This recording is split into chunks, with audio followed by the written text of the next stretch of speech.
हे what's up guys, welcome back once again. तो दोस्तों, आज की कहानी एक ऐसे कैदी की है जिसे ना कोई जेलर रोक सका, ना ही उसकी जेल की दीवारें, क्योंकि वो कैदी असल में एक जवान था जिसे खासकर अमेरिकन प्रेसिडेंट के अंडर ट्रेन किया गया था।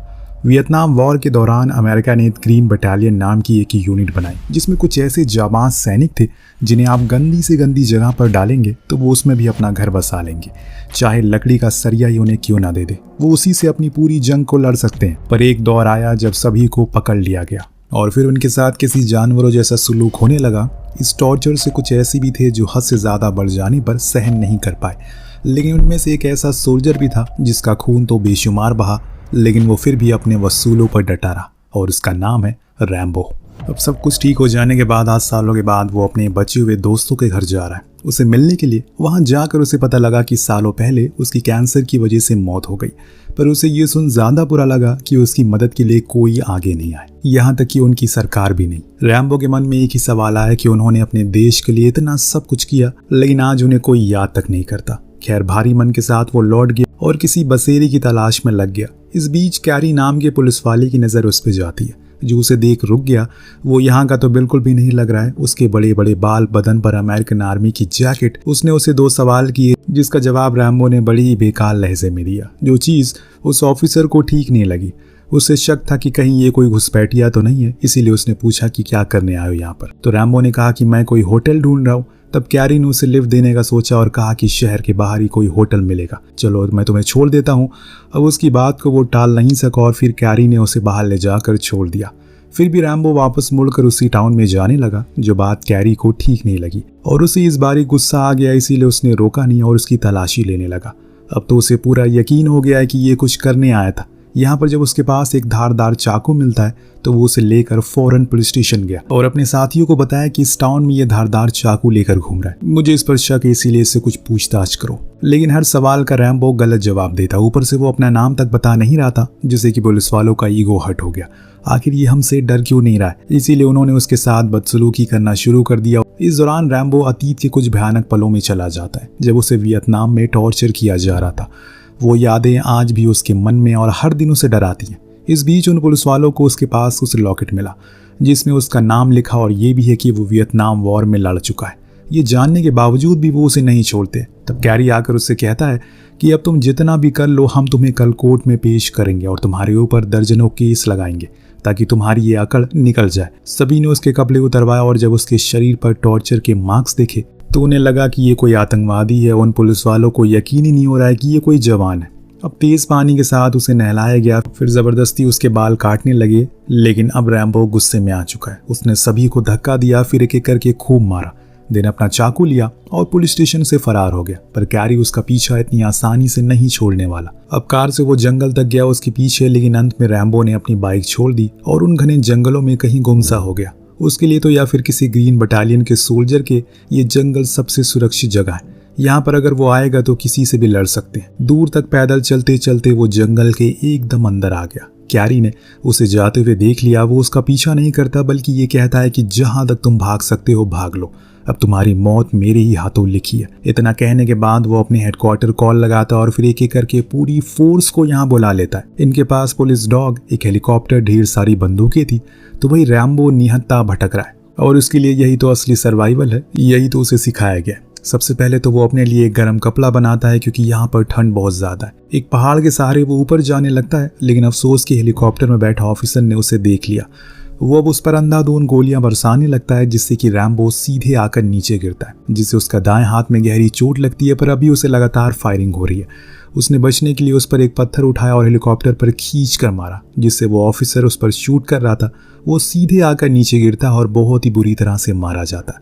हालांकि रैम्बो ऐसा नहीं चाहता, वो तो चुपचाप अपने रास्ते जा रहा था, लेकिन इन लोगों ने उसे उंगली कर दिया और उसका अंजाम अब उन्हें भुगतना ही पड़ेगा। अब सबसे पहले तो उसने उस पुलिस वाले के कपड़े पहन लिए, लेकिन जब कैरी और उसके लोगों ने अपने साथी को मरा हुआ देखा तो उसने सबसे झूठ कह दिया कि इसे रैम्बो ने मारा है, पर हकीकत तो ये नहीं थी। इस बीच हम रैम्बो को देखते हैं जो अपने हाथ के घाव को खुद ही सिल रहा है। इतने में ऊपर से ये सारे लोग उसे देख लेते हैं, तब वो भी बाहर आ जाता और हाथ खड़े कर देता है। उसका कहना था कि जो आदमी उनका मरा है उसमें उसका कोई हाथ नहीं है। अब वो और खून खराबा नहीं चाहता, इसीलिए ये सब बंद कर दो। लेकिन कैरी के ऊपर तो उसे मारने का जुनून सवार था। वो उसे आगे आने को कहता है और जैसे ही वो आगे आता है ये शूट कर देते हैं, पर गोली रैम्बो को छू कर निकल जाती है। लेकिन अब वो समझ चुका है ये लोग क्या चाहते हैं और अगर इन्हें लड़ना ही है तो कोई नहीं, अब मैं इन्हें बताऊंगा कि असली लड़ाई कैसे होती है। कैरी के साथ ही उसे कहती है कि अब हमें लौट जाना चाहिए क्योंकि अंधेरा होने वाला है। ऐसे में इस जंगल में जंगली जानवर भी मिल सकते हैं, पर कैरी को तो यकीन है कि वो इतनी जल्दी नहीं मरा होगा जब तक वो खुद की आंखों के सामने उसे मरा हुआ नहीं देखता। अब उसने 2 कुत्तों को भी बुला लिया है जिन्होंने कई सारे ऐसे इंसानों को पकड़ा है और उनके मांस को भी खाया है। इसके लिए उसके मालिक का कहना था कि अब वो बेफिक्र रहे, उसके कुत्ते वो शैतान को जल्दी ढूंढ लेंगे। तो वहीं दूसरी तरफ रैम्बो वो अपनी जंग के लिए तैयार हो रहा है। उसने एक लकड़ी की टहनी को नुकीला कर लिया, यानी कि इन पुलिस वालों को अब समझ आने वाला है कि आखिर ग्रीन बटालियन के सोल्जर क्या क्या कर सकते हैं। मौसम भी अब करवट लेने लगा है। ऐसा लग रहा है कि मौसम ने अब मजे लेना शुरू कर दिया है। तेज कड़कड़ाती बिजलियों से पुलिस ऑफिसर डर रहे हैं क्योंकि वो कोई सोल्जर नहीं है, उन्हें इस चीज की ट्रेनिंग नहीं मिली है। पर वहीं रैम्बो एकदम चौकन्ना है। तभी अचानक से दोनों कुत्ते अपने मालिक को छोड़कर भाग जाते हैं। सभी को लगता है कि शायद उन्होंने उसे देख लिया, पर असल में ये उसकी एक चाल थी। वो एक एक करके दोनों कुत्तों को बड़ी ही बेरहमी से मार डालता है और जब ये सभी उन कुत्तों की लाशों को देखते हैं तो इन्हें अंदाजा हो जाता है जिस आदमी से वो भिड़ चुके हैं वो अब किसी को नहीं छोड़ने वाला। और होता भी ऐसे ही है। एक एक करके रैम्बो सभी पुलिस वालों को ढेर करने लगता, लेकिन वो किसी को जान से नहीं मारता। उन्हें ऐसी जगह पर चोट पहुंचाता है फिर वो खड़े हो नहीं पाते। अब पूरे जंगल में इन पुलिस वालों की चीखने चिल्लाने की आवाजें आ रही थी, जिन्हें सुनकर कैरी जब उनके पास आया तो उसे भी रैम्बो ने अपने हत्थे ले लिया और कहा कि जितनी जल्दी हो सके अपने आदमियों को लेकर यहाँ से चले जाओ। मैं किसी को मानना नहीं चाहता हूँ। अगर मैं सच में खून खराबा चाहता तो तुम मेरे सामने अभी जिंदा नहीं होते। जियो और जीने दो। इतना कहकर वो वहां से चला गया, लेकिन कुत्ते की दुम कभी सीधी नहीं होती और यही चीज कैरी पे भी लागू होती है। पीछे हटने के बजाय उसने पूरे शहर में खबर फैला दी कि एक आतंकवादी उनके टाउन में घुस आया, जिसे पकड़ते टाइम उसे कई साथी मारे जा चुके हैं। इसीलिए हमें उसे शूट और साइड का ऑर्डर मिला है, यानी कि जहां भी वो दिखे उसे गोली मार दो। और इसलिए इन लोगों ने वही जंगल के साइड में बड़े बड़े कैंप लगा लिए, पूरी मीडिया को बुला लिया ताकि वो उन्हें पल पल की खबर देता रहे। वहां पर कैरी का सीनियर आता है, वो उससे भी झूठी झूठी अफवाहें बताता है जिससे उसे भी यकीन हो जाता है कि वो सच में एक आतंकवादी है। लेकिन कैरी के कुछ साथ वाले ऑफिसर इस बात से नकार देते हैं। उनका कहना था कि उन्होंने ही पहले उसे उकसाया, दरअसल वो तो सरेंडर करने वाला था। पर कैरी उसे भगा देता है क्योंकि अब उसे अपने हाथों में रैम्बो की गर्दन चाहिए और ये कारनामा किसी भी हाल में होना चाहिए। इस बीच वहां पर टोरंटो आता है, वही शख्स जिसने ग्रीन बटालियन और रैम्बो को ट्रेन किया था। उसे देख कैरी कहता है कि देखो ये आ गया अपने स्टूडेंट को बचाने के लिए। तो टोरंटो कहता है कि तुम्हारी ये गलतफहमी है, मैं उसे नहीं बल्कि तुम लोगों को बचाने आया हूँ। पर मुझे एक बात समझ नहीं आ रही है कि तुम लोग जंगल में गए, उस पर गोलियां भी चलाई, फिर वापस कैसे जिंदा आ गए। क्या तुम्हें पता है कि वियतनाम वॉर में गोरिल्ला वेलफेयर का सबसे जाबाज सिपाही है वो।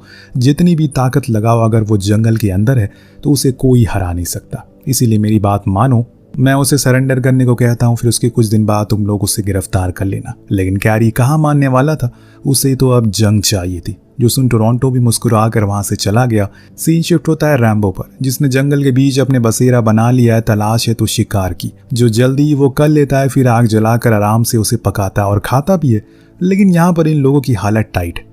इतनी ताकत लगाने के बावजूद अभी भी कोई लीड ही नहीं मिली। तब कैरी को पता लगता है कि उसके पास एक रेडियो है जो कि उसने उस घायल पुलिस वाले से चुराया।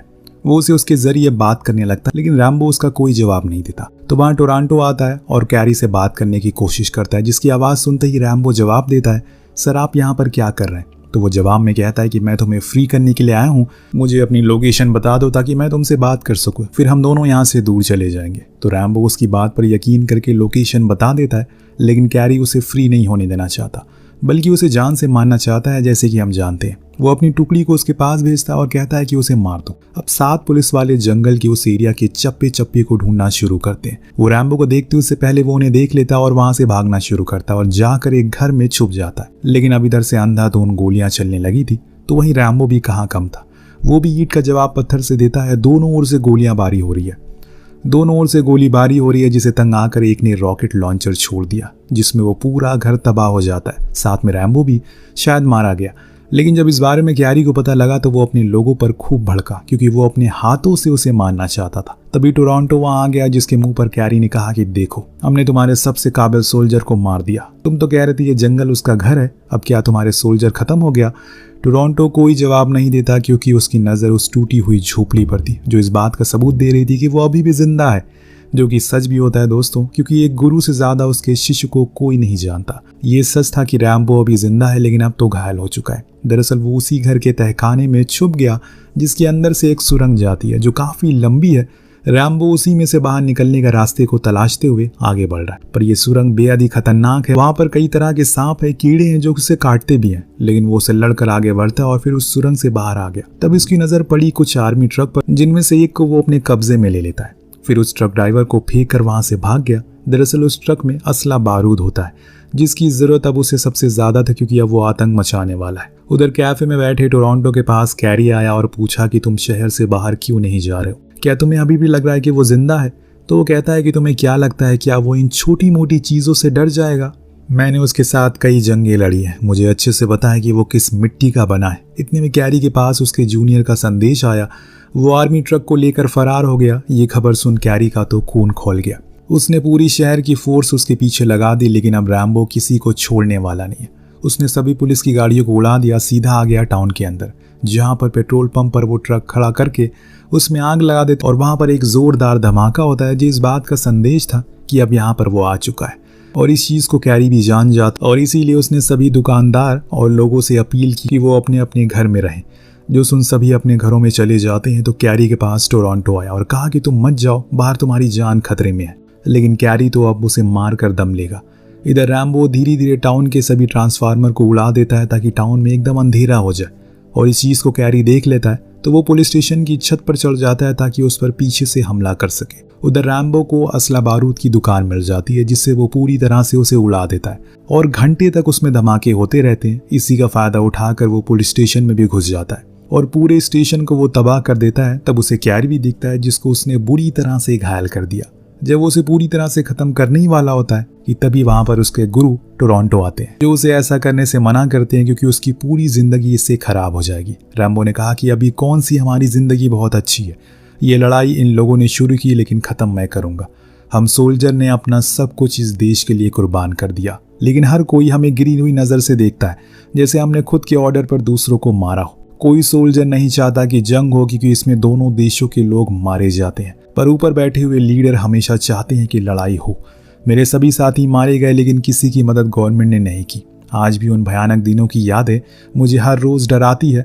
रैम्बो पूरी तरह से टूट चुका है, इसीलिए टोरंटो उसे सहारा देता और कहता है कि अब बस करो, ये जंग यहीं खत्म कर दो। इतना कहने के बाद हम देखते हैं कि ये दोनों बाहर आ जाते हैं। रैम्बो ने सरेंडर कर दिया, लेकिन दोस्तों ये कहानी यहीं खत्म नहीं हुई। इसके बाद भी हम बहुत कुछ है जो होने वाला है, जो कि हम दूसरे पार्ट में देखेंगे, जिसके लिए एम करते हैं 4000 लाइक का। तो लाइक जरूर करिएगा। मिलते हैं अगली वीडियो में। Thank you so much watching.